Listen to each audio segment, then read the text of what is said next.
আমাদের প্রিয় নবী সাল্লাল্লাহু আলাইহি সাল্লাম বলছেন, আনা মদিনাতুল ইলমি আলিয়ান বাবুহা ফামান আরাদা মদিনাতা ফাল ইয়াতিল বাব। আমি সমস্ত জ্ঞানের নগরী, আর আলী হচ্ছে তার তোরণ। কাজে যে এই নগরীতে প্রবেশ করবে তাকে তোরণ বা দুয়ারের মধ্য দিয়ে আসতে হবে। আমরা যে দিন নিচ্ছি, কার থেকে নিচ্ছি? আমরা হাদিস শরীফে সব রিওয়ায়াত পাই। আমি নবীজির কাছ থেকে শুনেছি, সবাই নবীর কাছ থেকে শুনেছে।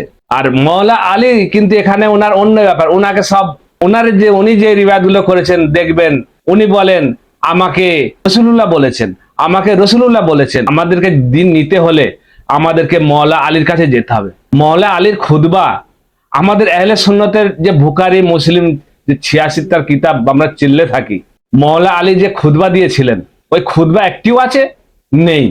এই খুতবা পাওয়া যায় মুসনাদে আবু সাইবামে পাওয়া যায়। আর এই কিতাব হচ্ছে